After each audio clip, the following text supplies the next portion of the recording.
having me here. I mean, it's a privilege. And I want to talk to the viewers a little bit. You can spend a few minutes with you. And one of the things that tend to happen is that these seminars that people say that a lot of the registrars will be entrepreneurs for small micro business. What would be the CEO of a large company in Jamaica? What would you understand about our challenges? What would you understand about our realities? The fact is that as a president for the Jamaica Manufacturing Exporters Association, a lot of people feel that the JMEA is a big boy club, And that's not true. That's completely fake news. Actually, 75% approximately of our membership are micro, small, and medium enterprises. So that's the constituents that we advocate for, and those are the realities that we face every day. So we'll get that myth out of the way. So going along, pre-COVID Jamaica. We always talk about COVID, but remember pre-COVID Jamaica. Highest business and consumer confidence, strong financial management by the government. So we're creating fiscal space, or debt to GDP coming down, new businesses registering, lowest level of unemployment ever in the history of Jamaica, record stock exchange, #1 in the world, couple years in a row, record tourism. According to Minister Niger, the economy was bubbling. That's the term, it's bubbling. And then boom, COVID happened. And so when we did, that's much right, COVID happened. And then when we spoke amongst our membership within the JMEA now, what issues that you're facing? And I pick only a few because it wanted to focus properly. The major issue recognized by our membership has been reduced cash flow, obviously, from reduced sales, higher costs, etc. Limited technological integration has been identified as a major issue. Supply chain disruptions, hard to get your input material. And the rising costs, the pandemic has pushed costs through the roof. In fact, for a lot of items have reached record high levels in the last highest level that they have seen in 4 years, and with a lot of legs to keep growing. Transportation costs, like container costs, have gone through the roof. A container from China, which was $1,500 a year ago, is now 8,000 plus. So all these is translated to the rising costs. And lately, we've had workforce availability is now coming fast as a major, major issue. When you look at the trend happening in Jamaica with the number of positive cases and the level of positivity, you can understand 30% positivity is cause for great alarm. So those are the issues identified by our members. And I think what VM wanted from me today is to talk about how we're going to navigate this. What are the areas we're going to look to navigate this? So I'm kind of just straddling both caps here, separate and JMEA, if you'll allow me. As Rez pointed out, the major thing to manage for me has been cash flow management. That is king at this point in time, cash flow management. Every single week, twice a week, I go through my financial people, that's cash flow management. You have to manage that. We have to determine what we really need to spend. Where are we going to collect from? And that has become one of the most important things. Product and service diversification. We talk a lot about the challenges COVID has brought, but you have to step back and look at the opportunities that's also presented. It has presented a lot of opportunities. Micro and small businesses through e-commerce online platform have now been seeing sales that they didn't see before. Geographical boundaries are no longer as important. People are online a lot. And it's allowed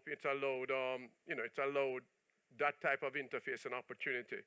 People are diversifying their products. I've seen chefs, for example, who can no longer cater off party, producing products and putting in supermarket for sale.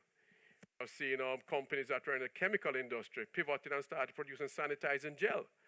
In fact, Jamaica, I'm proud to say, has now reached a point where we can now sufficiently supply our own needs and also to export, to the point where the government no longer had to give waiver on imported items. We have seen, for example, in natural space, people want more natural products. People want more agricultural products. So companies that are in the food space, they have seen a tremendous rise in business. Many of these companies I know of personally, double their production, double their employment level because of just demand, especially from the export market. We're seeing areas to adapt technology to drive focus and labor flexibility. Otherwise, you're talking about remote working. When you ever thought Jamaica reached a stage where so much people can work from home remotely? A year, 2 years ago, that would have been frowned upon by many management and many entrepreneurs. What do you mean? My work have to stay at them yard and work? No, they have to come office. No, you have to trust those same workers. You have to empower them to work remotely. And I believe that this is a situation that is not a pandemic situation anymore. I believe this is going to be life going forward because you're now realizing that your real estate can be used for, Michelle from Charles Dreams probably use less office space and use more space for production. It's true. I mean, it's an opportunity to change how you look at your real estate. Um,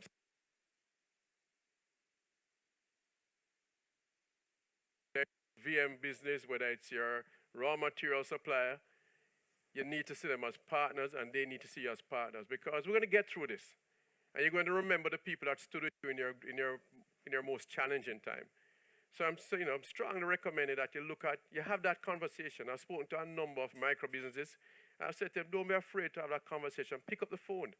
Several of them have, and what you find is that the people are big business, big suppliers. We're a small business and micro business at one stage. They remember what it was being an entrepreneur. And everybody knows that this is a once in 100 years pandemic. This is not this disruption is beyond anything we've ever seen. So have that conversation and them to our partners as opposed to just a supplier. Export opportunities. Jamaica is a disaster to export. I was at the port last, and only 5% of the activity at the port in Kingston is related to export. Can you believe that? 95% of the activity is related to import or empty containers going back. We cannot grow our country economy or our business if we're going to just be locally focused alone. I'm speaking in general, right? Obviously, specific situations will differ. But as a whole, we have to look beyond that. Brand Jamaica is one of the most sought after brand in the world. And whatever we do, people are excited about Jamaica and Jamaicans. Let's take this opportunity to look for the opportunities, let's say this pandemic, to recreate a very export focus. I mean, obviously, there are things from a policy level that need to be done. I think the government can do a lot more when it comes to, for example, on the e-commerce platform. We are advocating that customer administration fee should not be applied to micro business when they export online. Somebody order from you from abroad, you ship it out, you're paying this. That ought to be stopped. With things like the Madrid Protocol, which allow business to register their brands in multiple countries in just one step and get brand protection is key. And those are things holding back Jamaican companies. So we need to do something, somebody pirated. So I think huge export opportunities. And the last area of focus I want to talk about, but by no means least, is people.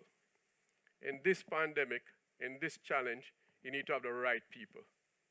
People with the right attitude and the right skill set. The fact is that the skill set that are required to run your business now is going to be different from what it was maybe a year or 2 years ago. You have to understand what you need, where you need them, and where you're going to get them from. And we have to look after our people because they become the people who look after our customers or our consumers. We have to be passionate about our customers. In this period, it's about your customers. It's about building that relationship, getting them to buy from you, building things going forward. I mean, what is business if you don't have customers? So I think that, we have to step back. Not you can't, for those in the trade, you can't go in the supermarkets or in the trade and meet them face to face. I talk about online. You want to make sure that you're speaking to them, that you're interfacing with them, that we're making sure that we look after the people who look after our business. So those are the key areas that I would identify at this point. I mean, there's nothing magical in here. There's really nothing magical. It's about understanding the basics, focusing on them and executing. Jamaicans has always had a problem that we always have great plans, we have great ideas, but we have an execution deficit, you know what I mean? I mean, lots of plans, but with lots of committee, lots of meeting. But I'm recommending to you that whatever you do, you pick a few things and close them. And then you go to the next set of things. Because too often in this time, that's going to be the differentiator between those who make it and those who don't. And, I mean, this is not on my point, but there's also the opportunity for consolidation. Sometimes we're spending too much time doing multiple things. I think as entrepreneurs, we try to do too many things in our business. And sometimes you need to step back and decide what is that I need to do and what is nice to do. And you need to separate that and focus on what you need to do. That's very important. So I'm encouraging you. This too will pass. I mean, the pandemic, I say, once in 100 years, it will disappear. And we need to start getting that mindset. I think what Devon and the team have plans for today is that we need to be transition from survival thinking to how we're going to move into the transition to recovery. I think it's very important because there are vaccines being approved. There's a light at the end of the tunnel. I think it's time we start transition from survival to recovery. And today, I'm encouraging you. I mean, don't be overwhelmed. Just be focused. Don't think that your business is going to not survive today or tomorrow. It will survive. But we have to get through this period, but you have to get through this period with a plan to recovery. You have to have that plan in place. Keep it simple, keep it focused, keep it measurable, and be relentless in your execution. So, for now, that is what I'd have to say. Thank you for your attention, and thank you to the VM team for having me here.